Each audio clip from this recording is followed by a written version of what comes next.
Buenos días.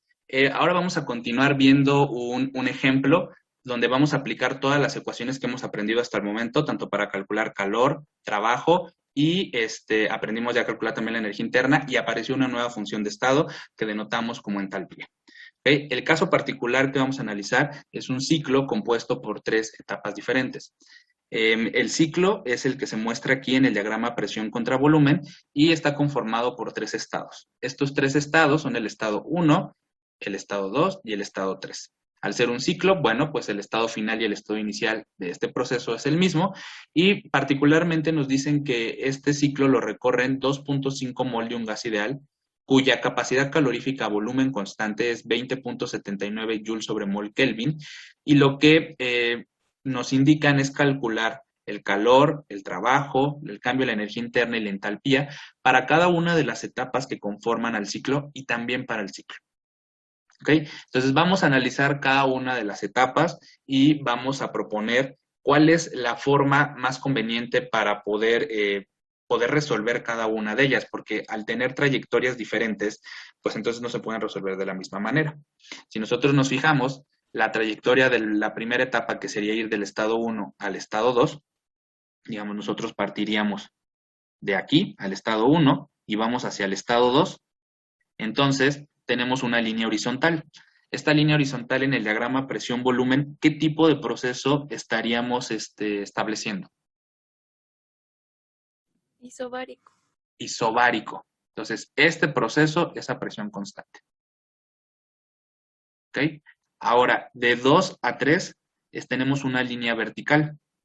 Dado que en el diagrama tenemos graficado en el eje X al volumen, ¿qué tipo de proceso tenemos aquí para pasar del estado 2 al estado 3?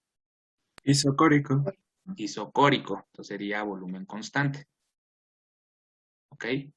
Y luego tenemos del estado 3 al estado 1, tenemos aquí una curva. ¿Ok?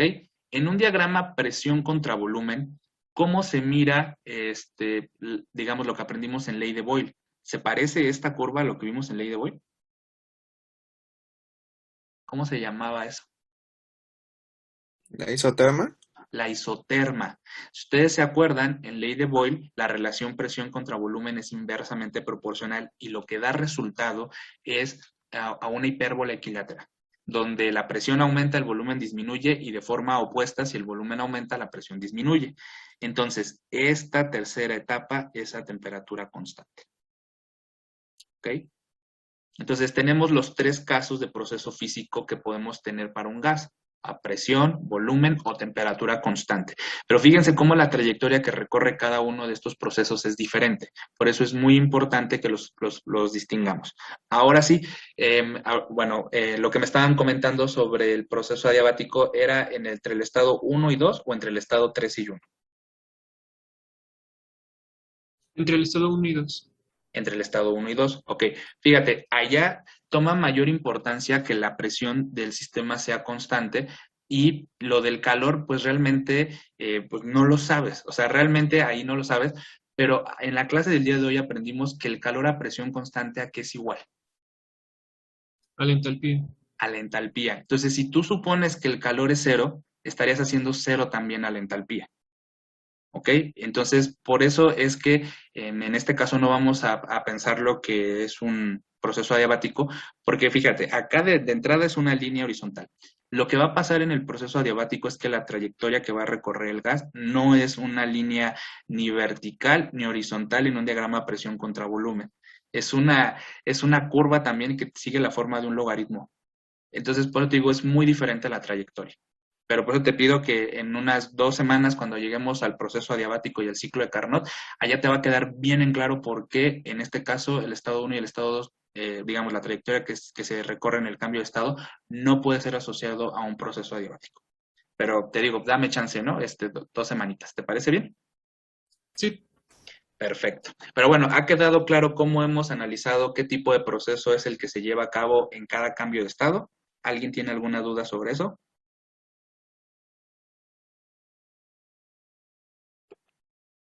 ¿No? Bueno, entonces, a ver, en nuestro ecuacionario, ¿cuántas ecuaciones hemos aprendido hasta el día de hoy?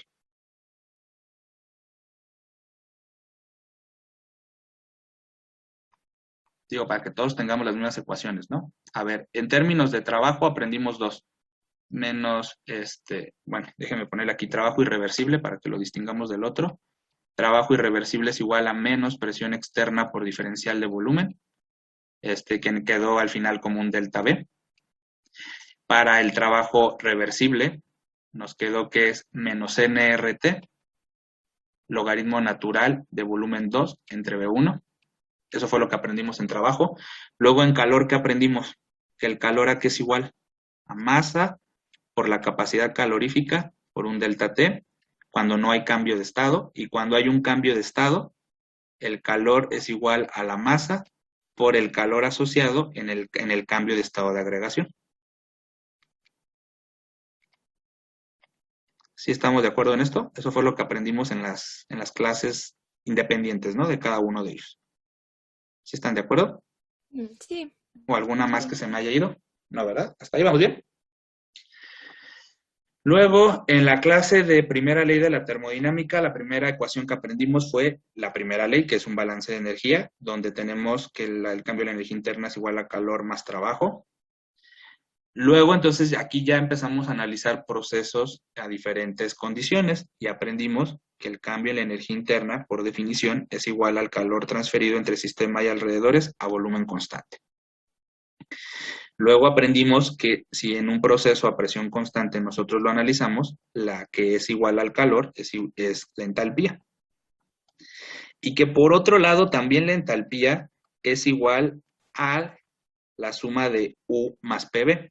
Pero si yo lo pongo eso en deltas, me quedaría delta U más delta PV.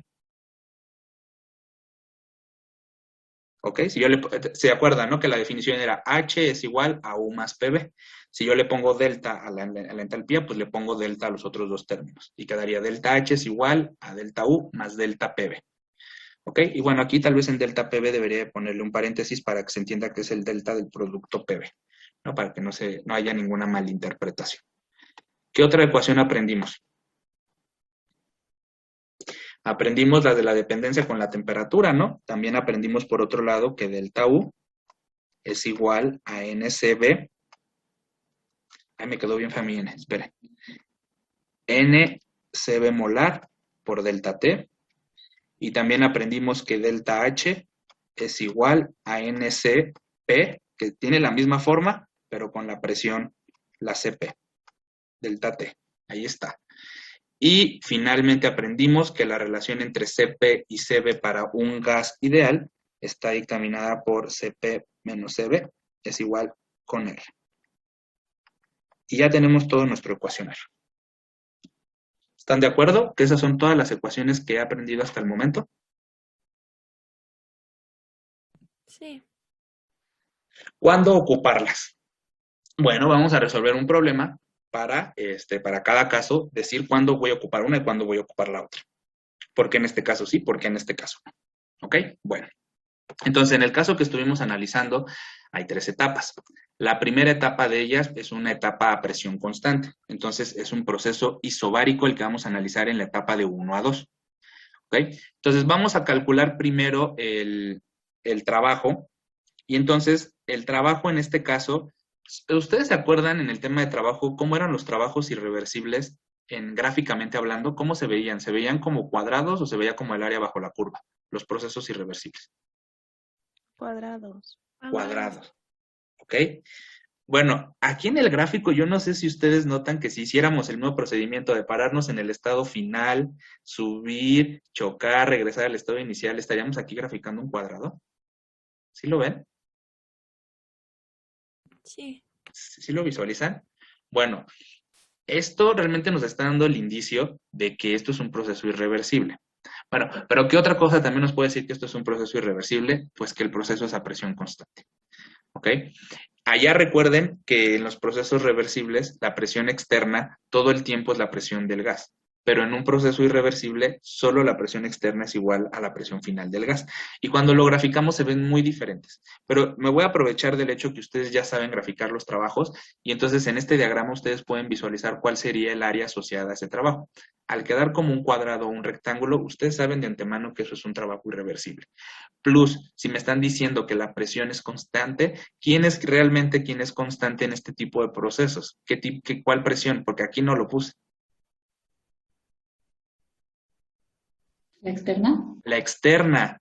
Entonces, realmente es la presión externa la que es constante. Y si ustedes se acuerdan también en las deducciones que hicimos en el caso anterior, la presión externa la poníamos igual como la presión del gas. En este caso solamente sería la presión del gas en el estado final. Pero bueno, no puede ser un proceso reversible, número 1, porque se está llevando a cabo entre dos estados.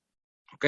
Número 2, no sigue el área bajo la curva de una isoterma. ¿Se acuerdan que el trabajo reversible es el área bajo la curva de una isoterma? ¿Se acuerdan de eso en el tema de trabajo? Sí.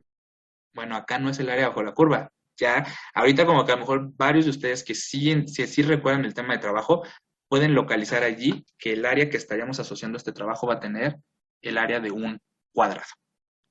¿Ok?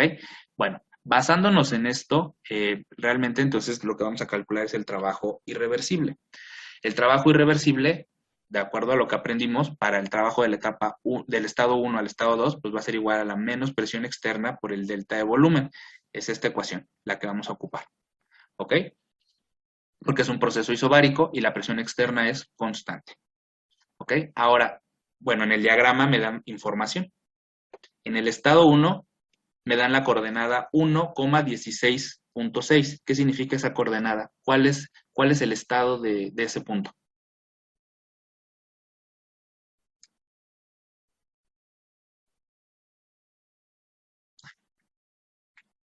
¿Qué significa esa coordenada? 1,16.6. Eso Que es un tiene- litro y está a una presión de 16.6 bar. Ok, de acuerdo. Y en el estado 2, 25,16.6. Que a esa misma presión, pero ahora 25 litros. Ok, ¿qué le pasó al gas? Se expandió. Se expandió. Entonces, ¿qué yo debería esperar en términos de trabajo? ¿Que tenga un signo? Negativo. Negativo. Negativo, porque se expandió. ¿Ok? Entonces, eso es lo que yo tengo que esperar. Bueno, pues ahora simplemente hago la sustitución. El presión externa vale 16.6, la escala en la de presión está en bar, le pongo por 10 a la 5, lo paso a Pascal, ya tengo en el sistema internacional. Ahora en volumen, pues voy a restar 25 menos 1, lo voy a multiplicar esta diferencia por 10 a la menos 3 y me va a quedar en metros cúbicos. ¿Ok? Entonces ahí ya factoricé. El producto Pascal por metro cúbico me va a dar en Joule. Bueno, pongo mi factor de conversión para que me quede en kilojoules. Y entonces el resultado que me va a dar para el trabajo en esta primera etapa es menos.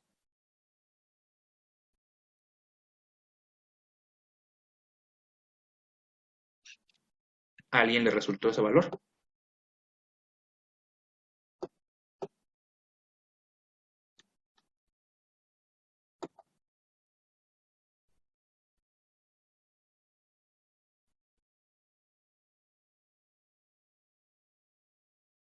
Bueno, ustedes lo calculan, ¿ok? Y ya me dicen si sí les... Un momento.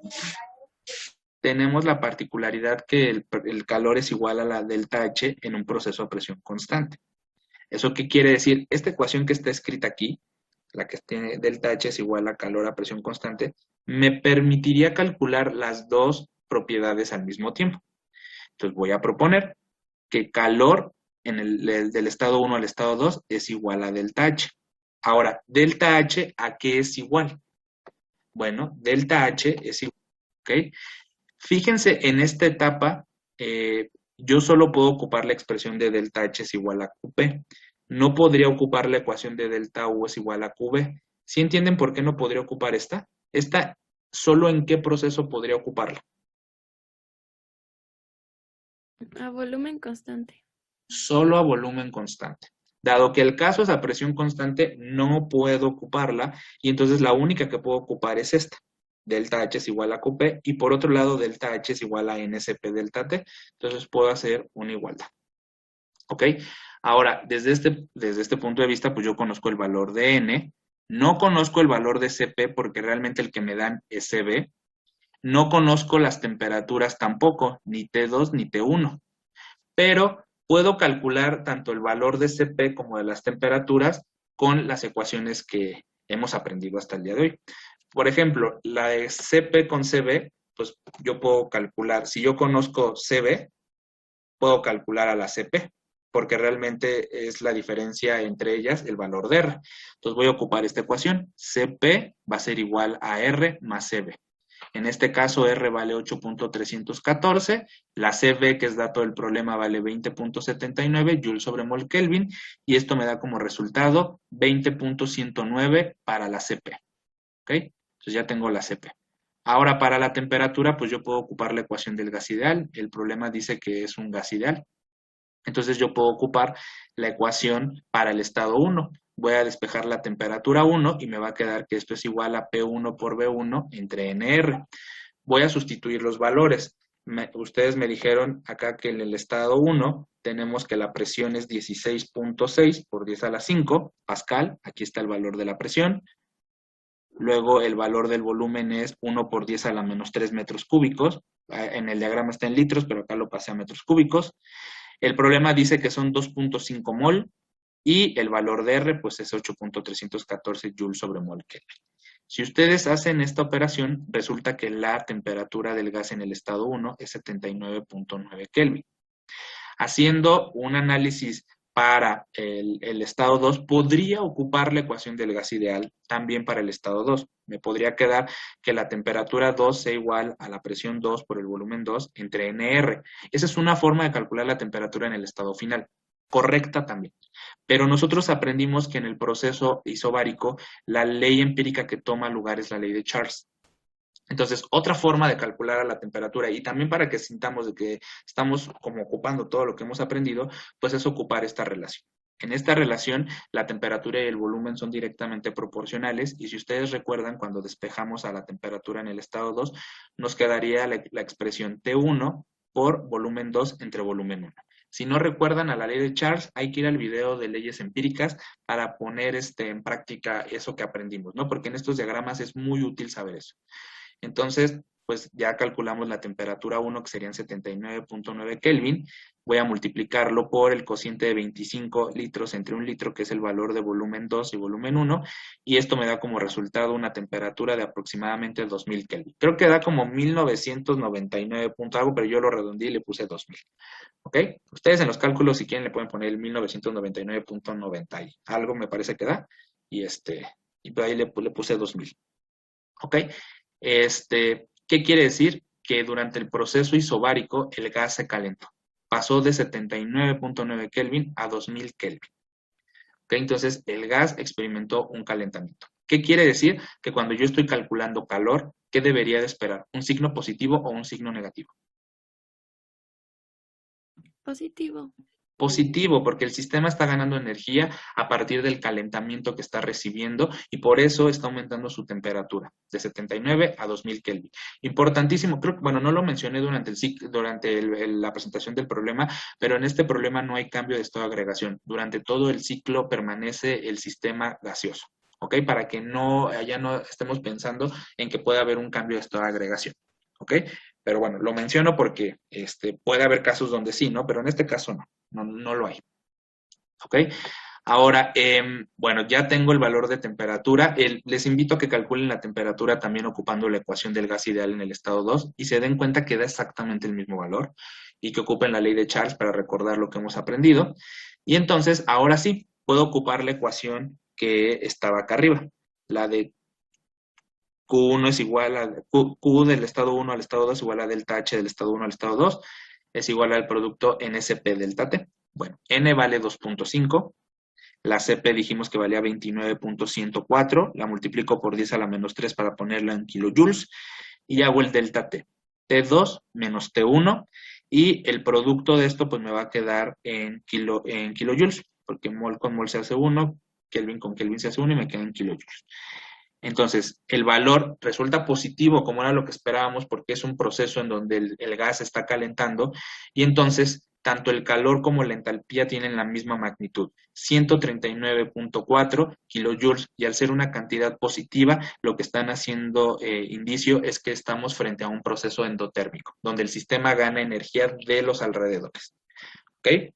¿Queda claro cómo hemos avanzado hasta ahorita? Sí, ¿Sí? Sí.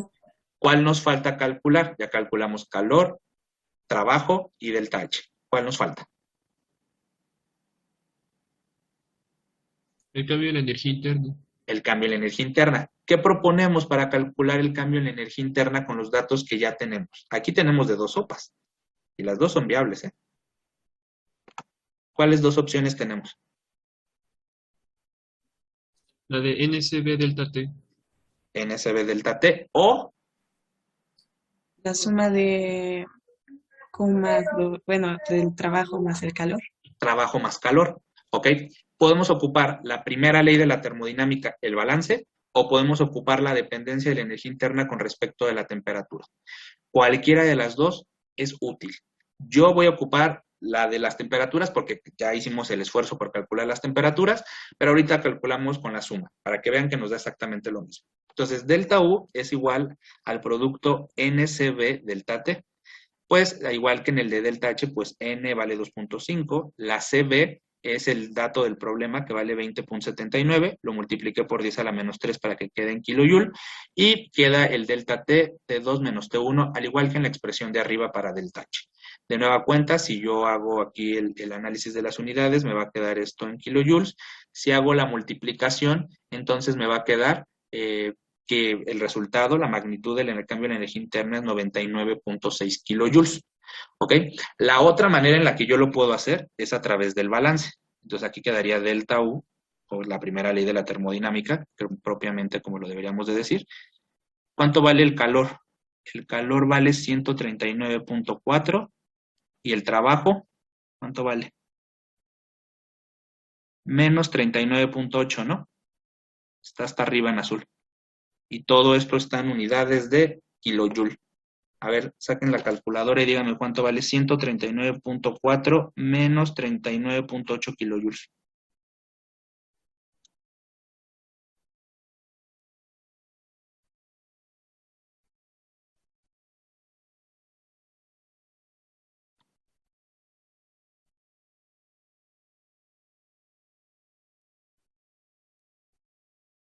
Bueno, yo ya hice la operación en mi calculadora y me da 99.6 kilojoules.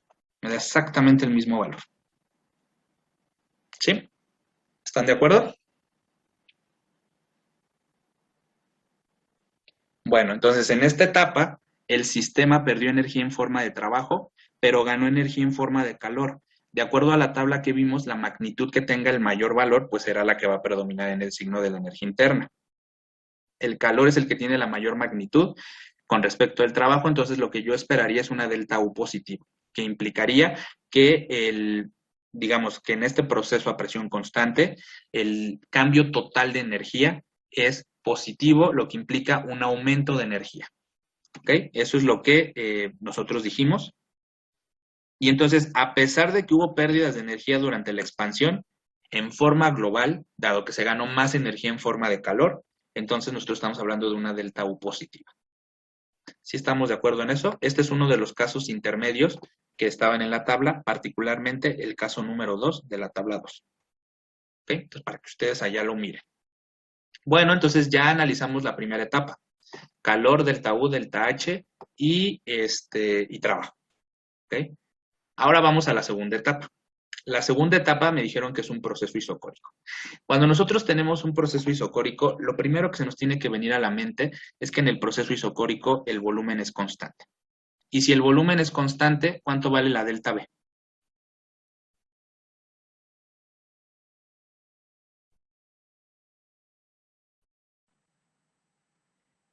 Vale cero el cambio de volumen en un proceso isocórico. Esto lleva a que el trabajo, por definición, expresado como trabajo de 2 a 3, igual como la menos presión externa por la diferencial de volumen, si la diferencial es igual con 0, entonces el trabajo tendrá un valor igual con 0. Es decir, durante este proceso el sistema no cambia su volumen, no se expande, no se comprime, por lo tanto no hay ganancias ni pérdidas asociadas hacia el trabajo. Ahora vamos a calcular el calor y la energía interna. Para ello vamos a revisar las ecuaciones que tenemos escritas aquí y vamos a seleccionar la ecuación que nos servirá para poder calcular al calor y a la energía interna y a la entalpía. Bueno, este proceso al ser isocórico es a volumen constante y entonces podemos ocupar la expresión que fue calculada para volumen constante, es decir, esta expresión que dice que el calor a volumen constante es igual a la delta U. En este caso particular, que es a volumen constante, la ecuación que está escrita de calor a presión constante es igual a la entalpía, no puede ser utilizada, ya que esta ecuación solamente sirve para procesos a presión constante. Por ello, nosotros vamos a ocupar que el calor del estado 2 al estado 3 va a ser igual a la energía interna del estado 2 al estado 3 y con un cálculo vamos a poder determinar ambas funciones. Por definición, aquí también nosotros vamos a ocupar la definición que tenemos para la energía interna, en donde sabemos que el cálculo de energía interna es igual al producto de N por la capacidad calorífica volumen constante molar por el delta de temperatura. En este caso, el delta de temperatura pues queda expresado de la siguiente manera. Quedaría expresado como la diferencia de la temperatura en el estado 3 menos la temperatura en el estado 2 multiplicado por NSB molar. En este caso, nosotros conocemos N, que es 2.5 mol, dato del problema. Conocemos también la CB, que es 20.79, que multiplicado por 10 a la menos 3 nos queda en joules. Y ahora vamos a hablar sobre las temperaturas. La temperatura 2 la conocemos porque la calculamos en el inciso anterior y resultó ser 2000 Kelvin. Ahora, con respecto a la temperatura 3, pues aquí tenemos dos opciones. Podemos calcularla considerando este estado que está aquí, o también podemos tener la consideración que, dado que el estado 3 y el estado 1 se encuentran localizados sobre la misma curva que acordamos que está asociada a un proceso a temperatura constante, es decir, están sobre una misma isoterma. Eso quiere decir que la temperatura 1 y la temperatura 3 tienen el mismo valor. Particularmente hablando, encontramos en el inciso 1, digamos, para la primera etapa, que la temperatura 1 tiene el valor de 79.9 Kelvin. Entonces, sí conocemos este valor de temperatura y no necesitamos calcularlo, y entonces, por lo tanto, aquí lo colocamos y entonces ya tenemos la delta T de temperatura. Es decir, en la etapa a volumen constante, el gas pasa de una temperatura de 2000 Kelvin a una temperatura de 79.9 Kelvin, es decir, el gas se enfría. Entonces, si el gas se está enfriando, lo que nosotros esperamos es obtener un resultado negativo que dé cuenta de ello, que dé como un resultado de que se está perdiendo energía durante el enfriamiento.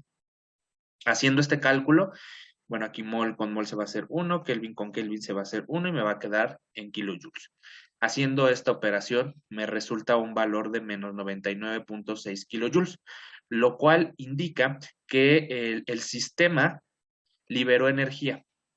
En este caso, únicamente en forma de calor, debido a que no hubo un trabajo realizado en esta etapa a volumen constante.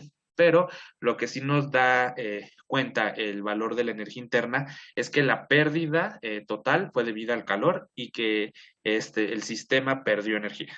Eso es lo que nos está diciendo menos 99.6. La magnitud 99.6 es la cantidad de calor que perdió y el signo pues, nos está indicando el sentido, ¿no? Que fue de sistema hacia alrededores. Ahora vamos a hablar sobre el cálculo de la delta H. la delta H por su parte, podemos ocupar la expresión que tenemos aquí, en donde también tenemos la dependencia de la entalpía con respecto de la temperatura. Es decir, la ecuación que tenemos tanto para la energía interna como para la entalpía, que son análogas, donde solo cambia el valor de la capacidad calorífica, CB para la energía interna y CP para la entalpía, pues estas pueden ser ocupadas cuando hay un cambio de temperatura. En este caso hay un enfriamiento y puedo ocupar la ecuación de delta H es igual al producto NCP molar por la diferencia de temperaturas. Entonces, eso es lo que tengo escrito aquí. Delta H es igual al producto NCP por la diferencia de T3 menos T2. Tenemos ya todos los valores, 2.5 mol, 29.104 por 10 a la menos 3 kilojoules sobre mol Kelvin, el valor de la CP. Este lo calculamos para la etapa 1 a 2. Y la delta de temperaturas es exactamente la misma que tenemos para la delta U. De nueva cuenta, el análisis de unidades, pues me queda que mol con mol se hace 1, Kelvin con Kelvin se hace 1. Y pues de nueva cuenta, como estamos analizando un proceso en donde el sistema perdió energía y pues la entalpía también da razón de ello, pues debemos de esperar un valor negativo. En este caso, haciendo la operación, resulta que la entalpía es igual a menos 139.4 kilojoules, lo cual nos indica que es una etapa donde pues se libera energía y por lo tanto es una etapa exotérmica. Entonces, esta energía se libera y lo que ocasiona es que la temperatura del sistema disminuya y por lo tanto el gas se enfría.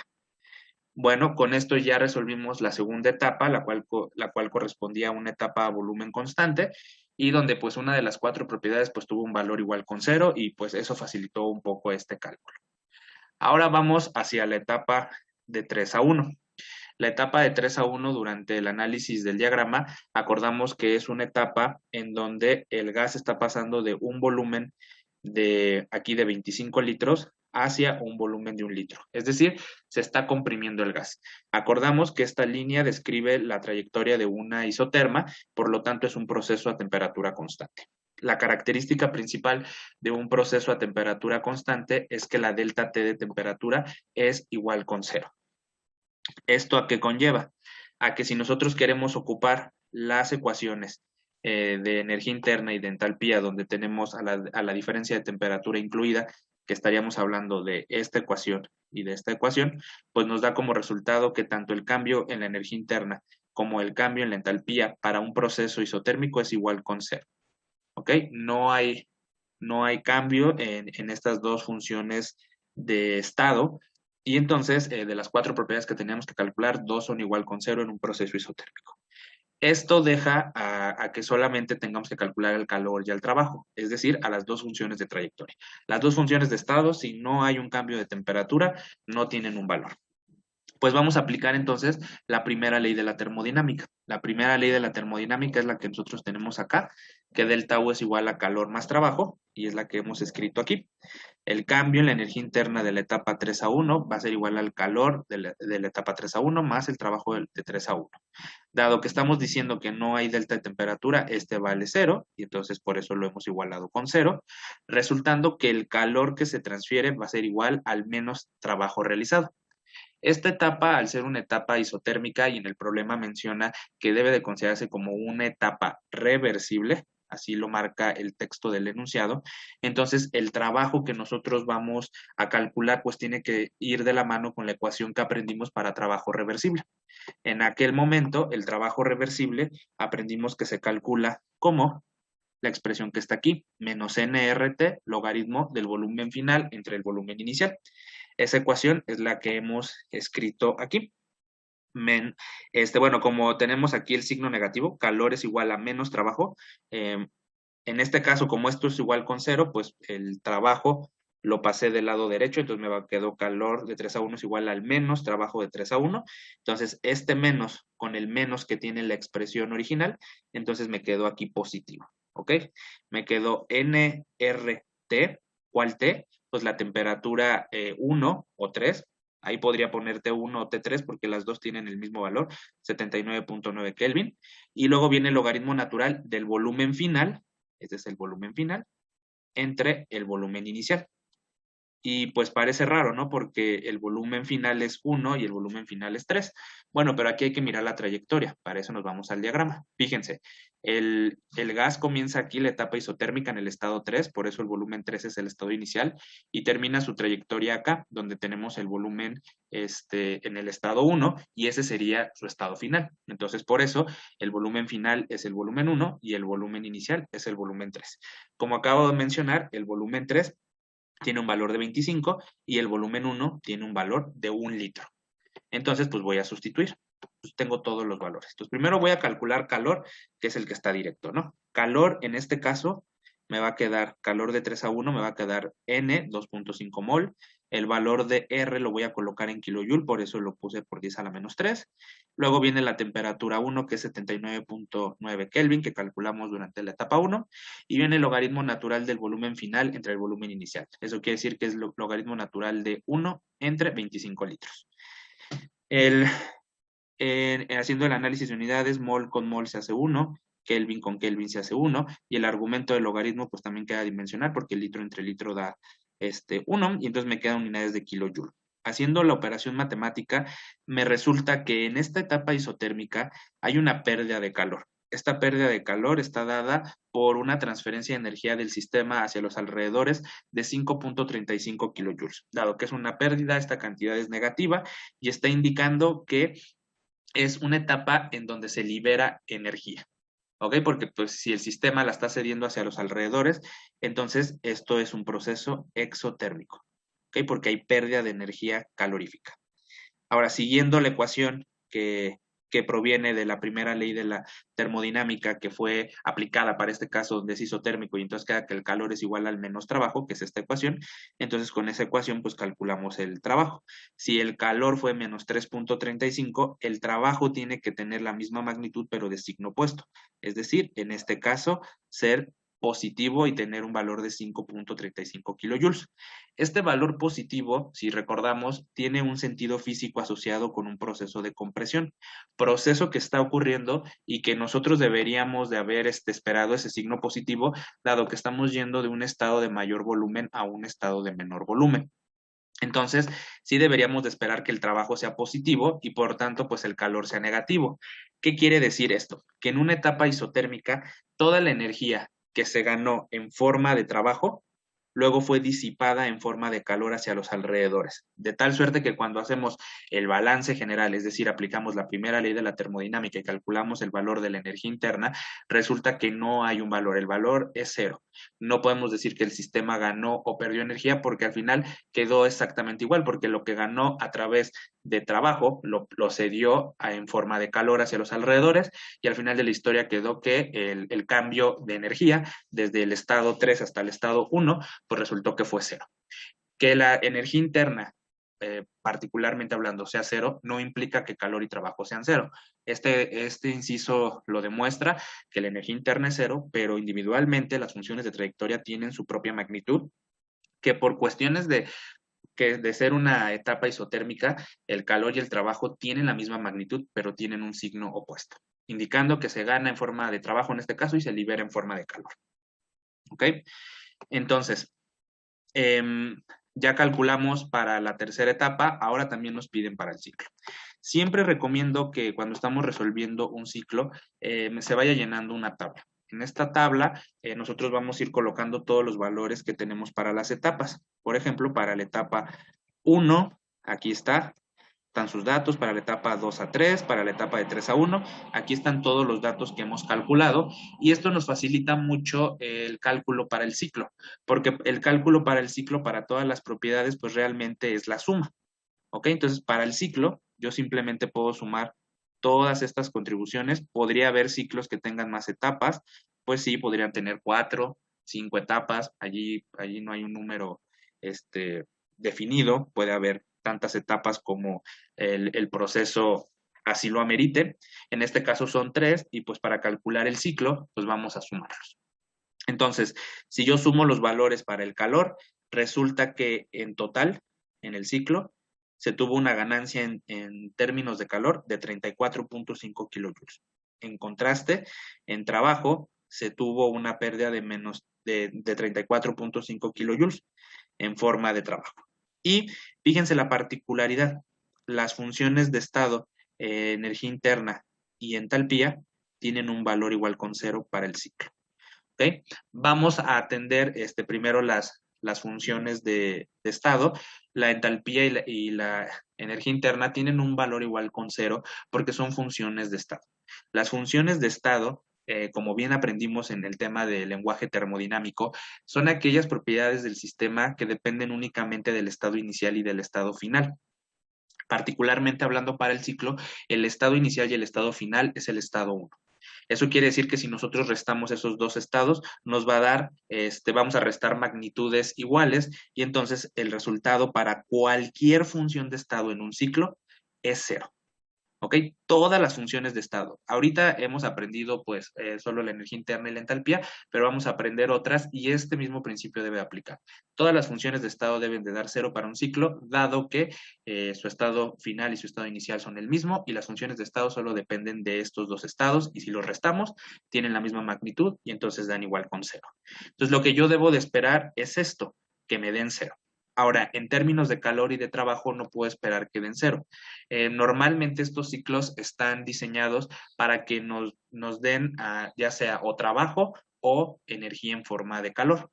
Entonces, dependerá la aplicación. Particularmente hablando en este caso, lo que este ciclo está, digamos, arrojando es una pérdida en forma de trabajo desde el punto de vista del sistema, es decir, el sistema ejecuta un trabajo sobre los alrededores y a la par tiene una ganancia en forma de calor.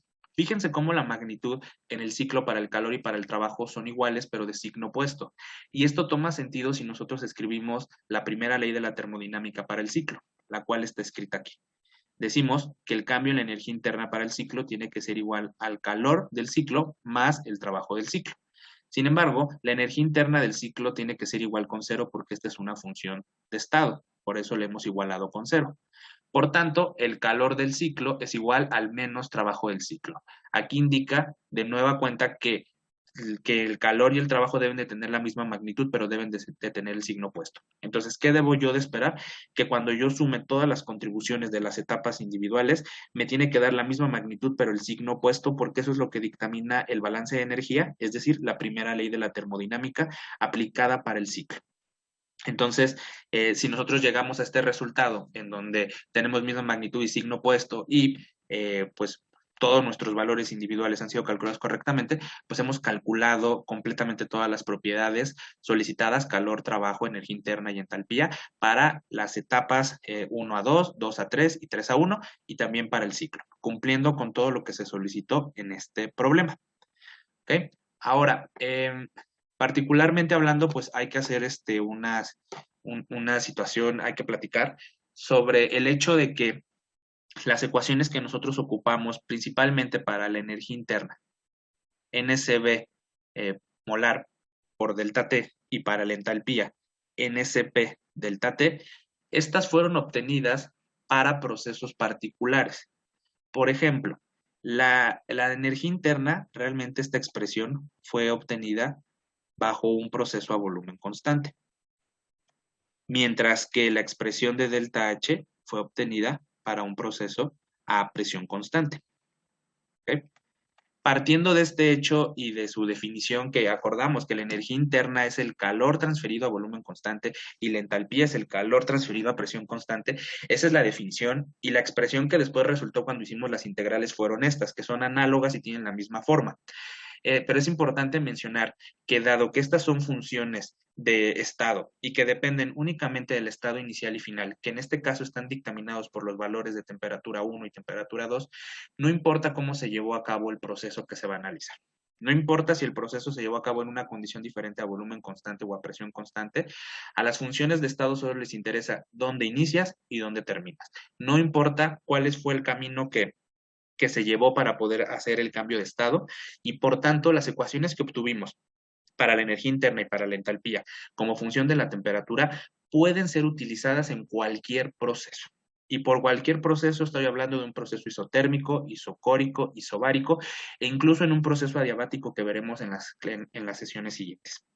Entonces, estas dos ecuaciones tienen esta virtud basándonos en el hecho de que estas son funciones de estado. ¿ok? Cosa que no pasa para las funciones de trayectoria. Para las funciones de trayectoria, yo sí tengo que tener cuidado. Particularmente para trabajo, en este problema ocupamos las dos expresiones que aprendimos, para un proceso irreversible o para un proceso reversible. Y para calor, tenemos allí dos situaciones. Para calor, si es a volumen constante, entonces este es igual a delta U. Y si es a presión constante, este es igual a delta H. Y en un proceso isotérmico, digamos a temperatura constante, este es igual al menos trabajo. Estas tres ecuaciones las ocupamos durante la resolución de este ciclo, pero fíjense cómo el calor es función del tipo de proceso que estamos analizando. Entonces, no podemos ocupar solamente una expresión para estos, sino que para cada proceso debemos de ocupar la ecuación pertinente. No podemos mezclarlas. Entonces, es muy importante que tengamos en cuenta estas ecuaciones que están aquí para las funciones de trayectoria, mientras que para las funciones de estado, entalpía y energía interna, podemos ocupar una única ecuación que esté como función de la temperatura. Eso es muy importante. Y bueno, pues con esto damos fin a la resolución de este ciclo, en donde hemos calculado todas las propiedades que hasta la fecha hemos aprendido a utilizar, y a todos los valores obtenidos les hemos dado una interpretación física y hemos platicado también cuál es su, digamos, su posición en el ciclo. Hemos identificado cada etapa en un gráfico. Entonces, además de hacer el cálculo numérico, en este problema hemos identificado los procesos y hemos adjudicado las ecuaciones que se encuentran relacionadas para cada caso. Muy importante tenerlas organizadas en el ecuacionario y tener bien en claro qué ecuaciones sí puedo ocupar en diferentes procesos y cuáles solamente se pueden ocupar en procesos específicos. Muchas gracias por su atención. Pon en práctica lo aprendido en esta clase. Nos vemos en la próxima.